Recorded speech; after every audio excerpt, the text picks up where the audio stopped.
Hello students, welcome back to your own learning platform Vedika Commerce classes. Today we are going to understand the adjustment of final account. बहुत सारी adjustment होती है जिसका एक question exam के अंदर आता ही आता है, आपके लिए बहुत इंपॉर्टेंट टॉपिक है और इसके बहुत सारे टॉपिक्स के अंदर स्टूडेंट्स को नॉर्मली कंफ्यूजन हो जाती है कि इस पर्टिकुलर अमाउंट को कैलकुलेट कैसे किया जाता है, देन उसमें कहां पे कितनी वैल्यू आप पुट की जाएगी, कहां पे प्लस होगा, कहां पे माइनस होगा, ये सारी कंफ्यूजन दूर करने के लिए आज हम एडजस्टमेंट टॉपिक पढ़ने जा रहे हैं।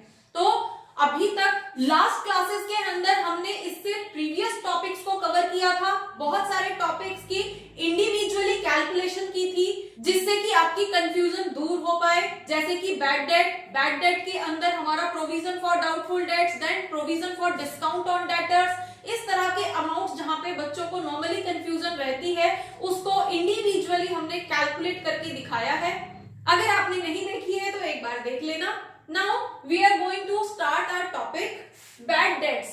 अब bad debts जो है एडजस्ट करना है हमें, हम हमेशा उन्हीं एंट्रीज को एडजस्ट करते हैं जो हमें एडिशनल इंफॉर्मेशन में हमारी ट्रायल बैलेंस के बॉक्स के बाहर जो इंफॉर्मेशन दी गई होती है उसको हम हमेशा दो जगह पे एडजस्ट करते हैं। तो फर्स्ट इज बैड डेट। अब बैड डेट हमारे क्या है, जैसा हमने लास्ट वीडियो के अंदर भी डिस्कस किया था, बैड डेट हमारा वो अमाउंट होता है जो डेटर्स ने पैसा लौटाया नहीं है, वो पैसा हमारा बैड डेट है। तो ऑर्गेनाइजेशन के लिए एक तरह से लॉस है ना, तो लॉस है तो कहां पे एंट्री होगी उसकी, फर्स्ट P&L के टू साइड में होगी, है ना, एंड उसके बाद में हमारे बैलेंस शीट में एसेट में जो भी डेटर्स हैं उनमें से माइनस कर दिया जाएगा। फाइन, डेटर्स में से माइनस कर दिया जाएगा, दो ही जगह एंट्री होनी है, हो गई। Fine, next is provision for doubtful debt. अब provision for doubtful debt again जो हमारे बचे हुए डेटर्स हैं बैड डेट्स राइट ऑफ करने के बाद में उनके लिए हमने डाउटफुल डेट का प्रोविजन बनाया है, तो अगेन ऑर्गेनाइजेशन के लिए एक लॉस ही है, तो उसकी एंट्री अगेन हम कहां पे करेंगे, हमारे P&L के टू साइड में होगी एंड देन डेटर्स में से अगेन हमारे एसेट साइड में माइनस कर दिए जाएंगे और कहीं पे इसकी कोई एंट्री नहीं होगी। ठीक है, नेक्स्ट आता है provision for discount on debtors. Again debtor से रिलेटेड चीज है, तो डेटर से रिलेटेड चीज है तो हमारी एंट्री क्या हो जाएगी, प्रोविजन फॉर डेटर्स अगेन हमारे P&L अकाउंट में डेबिट साइड में या टू साइड में मेंशन किए जाएंगे एंड हमारे डेटर्स में से माइनस कर दिए जाएंगे। इसके अलावा इसकी कहीं पे कोई एंट्री नहीं होगी। और जब हम डेटर से रिलेटेड कोई भी पॉइंट कर रहे हैं तो हमारी वैल्यूज कैसे कैलकुलेट होंगी और किस वैल्यू को डेटर्स में से माइनस करना है या प्रॉफिट एंड लॉस अकाउंट में कौन सी वैल्यू पुट करनी है, ये जानने के लिए आप लास्ट वीडियो देख सकते हैं, उसके अंदर हमने यही सब कैलकुलेशंस की थी, स्पेसिफिकली बैड डेट को एक्सप्लेन किया था कैलकुलेशन के साथ। ठीक है, उसका डिस्क्रिप्शन आपके डिस्क्रिप्शन बॉक्स के अंदर दिया गया है, आप उसे एक बार रेफर कर सकते हैं एंड हम आगे चल के न्यूमेरिकल क्वेश्चंस भी करेंगे। Now next is bad debt recovered. अब हमारे पास बैड डेट जो था वो रिकवर हो गया है, पैसा वापस मिल गया है। हम बैड डेट जिसको हमने बैड डेट डिक्लेयर कर दिया था लास्ट फाइनेंशियल ईयर में, अब वहां से बाय चांस हमारे पास पैसा रिकवर हो गया है, उसने पैसा दे दिया है।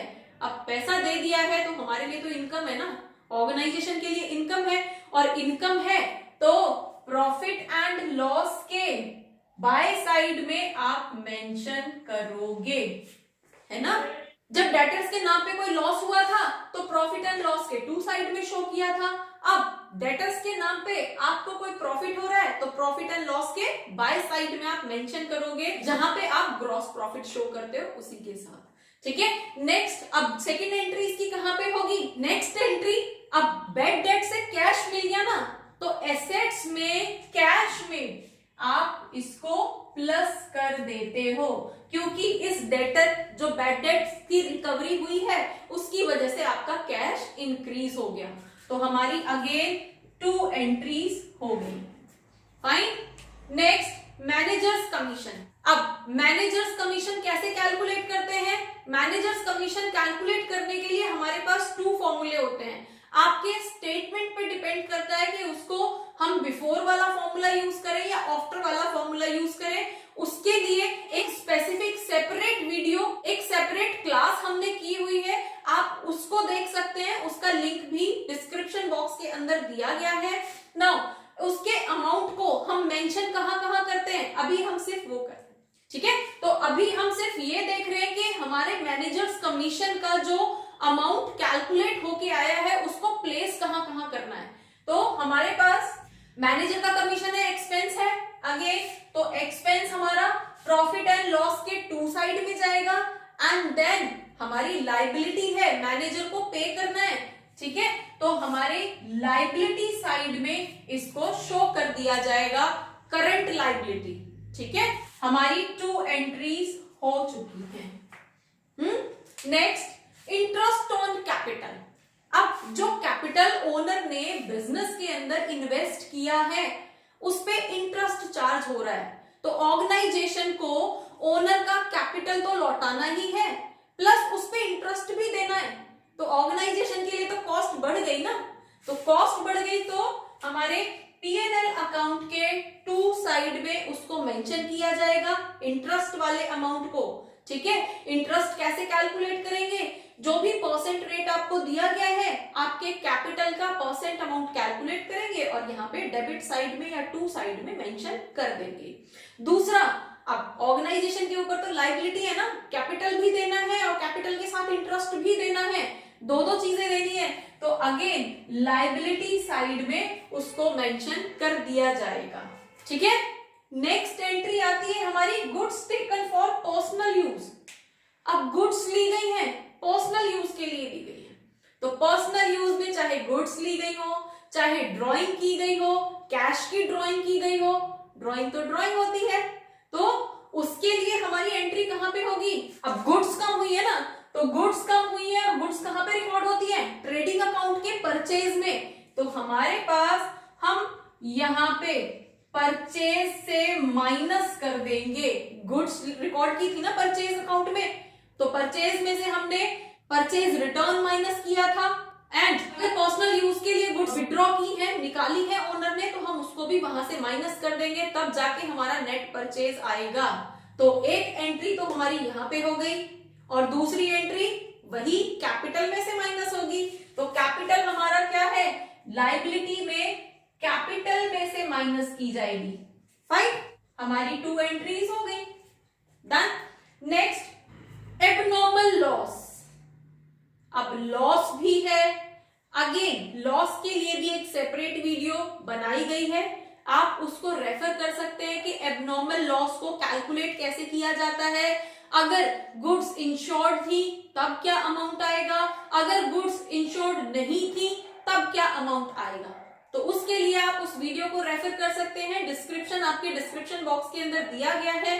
तो एबनॉर्मल लॉस के लिए हमारा जो भी अमाउंट आया है वो अमाउंट हमारा लॉस है ना, ऑर्गेनाइजेशन के लिए नाम से ही समझ आ रहा है। तो वो लॉस एक तो P&L अकाउंट के 2 साइड में, डेबिट साइड में मेंशन होगा, और दूसरा लॉस है, इस लॉस की वजह से हमारी कुछ गुड्स जल गई हैं। अब लॉस बाय फायर हुआ, लॉस बाय थेफ्ट हुआ, एनी हाउ चोरी क्या हुआ? सामान ना, एनी हाउ जला क्या? गुड्स ना। तो जब गुड्स ही जली है, गुड्स का ही लॉस हुआ है, गुड्स की चोरी हुई है, तो एंट्री हमारी कहां पे होगी?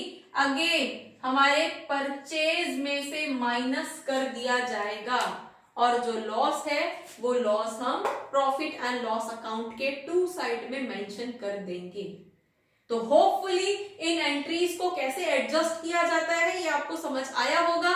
For more keep watching, keep learning. Thank you.